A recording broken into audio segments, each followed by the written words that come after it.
안녕하세요. 방콕에서 부동산 에이전시 운영 중인 고마저씨입니다.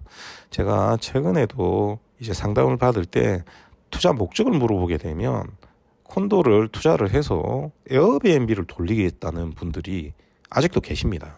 혹시라도 지금 이 방송은 에어비앤비로 집을 하루를 빌렸든 이틀을 빌렸든 일주일을 빌렸든 2주를 빌렸든 29일을 빌렸든 간에 1단위 주 단위로 빌려서 듣고 계시다면 불법 숙박을 하고 계신 겁니다.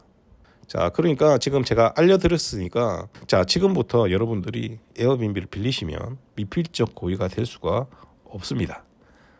자, 예전에 한번 어떤 분이 자랑스럽게 자기가 일주일 빌렸다길래 그거 불법이다라고 했더니 저한테 화를 내더라고요.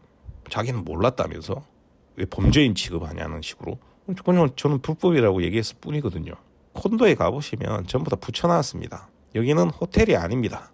1단위 주단위 렌탈은 불법입니다라고 써 붙여 놓았습니다. 자, 그러면 어떤 분도 이 얘기를 하실 수가 있습니다. 요즘 한 달 살기, 두 달 살기, 뭐 석 달 살기 하시는 분들 계시니까 달별로 에어비앤비를 하면 안 되냐. 물론 달별로 하게 되면 불법이 될 수가 없습니다. 그런데 내가 달로 임대를 했다는 걸 증명하기 위해서는 당연히 계약서가 있어야 되겠죠. 임차인으로 증명을 받으려고 하면 임대 계약서를 쓰고 그 임대 계약서를 가지고 콘도 사무실에 가서 제출을 하고 임차인을 등록을 해야 됩니다. 저희들이 임대 계약을 할 때도 당연히 그렇게 하겠죠. 그런데 내가 에어비앤비로 한 달 넘게 집을 빌렸습니다만 만약에 계약서를 쓰지 않고 그냥 집주인한테 카드만 받아가지고 들어가서 지냈다. 그러면 그건 하루를 빌렸는지 일주일을 빌렸는지 한 달을 빌렸는지 증명을 할 수가 없습니다. 그렇기 때문에 그건 불법이 될 확률이 지극히 높습니다. 왜? 정상적인 절차를 따르지 않았기 때문이죠. 자, 그러니까 에어비앤비로 빌려서 불법이 되지 않는 방법은 에어비앤비로 빌리되 계약서까지 써서 관리실에 임차인으로 등록을 해야 되는 겁니다. 자, 그런데 이 방법도 새로 나온 콘도들은 굉장히 힘듭니다. 왜 그런지 지금부터 이야기를 해드리도록 하겠습니다. 지금 제가 화면을 하나 보여드리면 이건 한 콘도에 출입할 때의 방법입니다. 지금 보면 정문에서 페이스 스캔을 한번 해야 되고요. 로비로 들어갈 때 페이스 스캔을 한번 해야 되고요. 엘리베이터를 타면 내가 사는 층에 가기 위해서 페이스 스캔을 한번 해야 됩니다. 그러니까 내가 집에 들어가려고 하면 페이스 스캔을 3번을 해야 됩니다. 자, 그러면 이 페이스 스캔을 하기 위해서는 내 얼굴을 등록을 해야 되겠죠. 이 콘도는 카드를 쓰지 않습니다. 왜? 에어비앤비 방지하기 위해서 처음부터 이렇게 만들어져 있습니다. 그러면 이렇게 얘기하실 수가 있습니다. 그거 계약서 가지고 페이스 스캔 계속 바꾸면 되지 않냐. 그게 가능하지 않습니다. 자, 여러분들이 콘도를 사지 않습니까? 그럼 콘도를 살 때 페이스 스캔을 넣어주는 슬롯이 딱 정해져 있습니다. 자, 그러면 이 슬롯 안에서 이 페이스 스캔을 등록한 사람을 바꾸려고 하지 않습니까? 그러면 1년에 바꿀 수 있는 횟수가 딱 정해져 있습니다. 그 횟수를 넘어가게 되면 벌금을 내야 됩니다. 인당 벌금을 내야 됩니다. 그러니까 간단하게 말해서 보통 태국에서 임대는 1년짜리입니다. 그래서 정상적인 에이전트, 저도 마찬가지입니다만 1년 이하의 임대는 아예 받지를 않습니다. 그런데 1년짜리 임대를 줬는데 중간에 나가는 경우가 생기지 않습니까? 그러면 한 번 정도 바꿀 수 있는 기회를 주는 겁니다. 충분하겠죠. 그 이상의 횟수를 얼굴을 바꾸게 되면 인당 벌금을 냅니다. 보통 작으면 5,000바트입니다. 만약에 한 달짜리 한 번 하고 두 달짜리 한 번 하고 그 다음 또 한 달짜리 한 번 하고 이런 식으로 하면 벌금이 엄청나게 나오게 되겠죠. 하나만 아닌 일이 됩니다. 그러면 왜 새로 나온 콘도들은 이렇게 에어비앤비를 못하게끔 계속 진화를 하느냐. 여러분들 그냥 상식적으로 생각을 하시면 됩니다. 한 콘도가 있으면 그 콘도 안에는 임차인만 있는 게 아닙니다. 태국 사람들은 많은 사람들이 실수요로 삽니다. 내가 실수요로 비싼 돈 주고 대출 받아가지고 집 샀는데 여기 관광객들이 왔다 갔다 거리면서 법도 안 지키고 수영장에서 담배 피고 밤 되면 시끄럽게 술 먹고 그러면 그 콘도에 사는 사람들도 불편하지만 그게 전부 다 뭐하고 관련이 됩니까? 집 가격과 관계가 되는 겁니다. 그런 소문이 나면 이 콘도는 팔리지도 않고요. 가치가 급락하게 됩니다. 거기다 더 큰 문제는 뭐냐면 태국은 관리비를 1년에 한 번 냅니다. 자, 그런데 이렇게 관광객들이 들락날락 거리게 되면 콘도에 보수비가 더 많이 들겠습니까? 더 많이 들지 않겠습니까? 그런데 1년에 한 번씩 내는 이 관리비를 증가시켜서 내려고 하는 사람은 거의 없을 겁니다. 그러면 같은 돈을 계속 낸다라고 우리가 가정을 하게 되면 이 콘도의 노후화가 빨라지는 겁니다.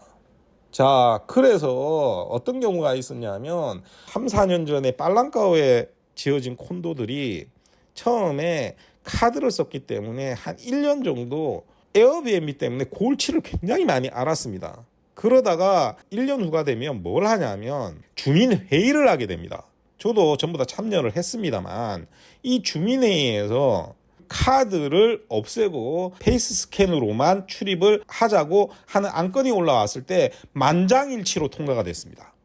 그리고 그 후에 그 콘도가 앞에 얘기했듯이 페이스 스캔을 바꿀 수 있는 횟수를 제한하게 되니까 이 에어비앤비가 동시다발적으로 사라졌습니다.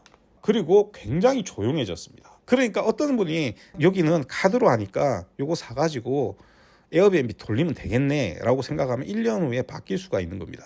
대부분 바뀌고 있고요. 지금 카드를 써서 문제가 되는 콘도들이 몇 군데 있습니다. 그 콘도들도 지금 전부 다 카드를 없애는 방향으로 얘기가 나오고 있습니다. 자, 그러니까 이거 괜히 샀다가 1년 후에는 아무것도 못하는 상황이 생기죠. 자, 그러면 이게 1년 동안 하면 그 이득이 생기느냐? 그렇지도 않습니다. 여러분들이 세컨도를 사게 되면 인테리어를 해야 되겠죠. 자, 그런데 우리가 에어비앤비 같은 경우는 사진을 이쁘게 찍어서 올리게 되면 그걸 보고 예약을 하게 됩니다. 그러면 그 사진을 예쁘게 찍기 위해서 쓸데없는 인테리어들을 하게 됩니다. 딱 관광객에 맞춰서 인테리어를 하게 되죠. 자, 그러면 그 인테리어가 잘 보존되면 좋은데 사람이 들락날락 거리면 집 금방 부서집니다. 앞에 콘도도 빨리 노후화된다는데 집은 더 빨리 노후화됩니다. 그래서 시간이 지나면 지날수록 배보다 배꼽이 더 커지는 상황이 생기게 됩니다. 그러니까 실제로 1년 정도 돌린다고 한들 남는 게 그렇게 없습니다. 그러면서 언제 경찰이 들이닥치고 언제 주변에서 고발을 할지 모르는 상황에서 여러분들이 그 일을 해야 되는 겁니다. 그러면 여러분들이 나 불법이라 좋으니까 하고 싶다. 그러면 여러분들이 하는 방법은 한 가지 방법밖에 없습니다. 오래된 콘도 사셨어요. 새 것처럼 예쁘게 꾸며갖고 하는 겁니다.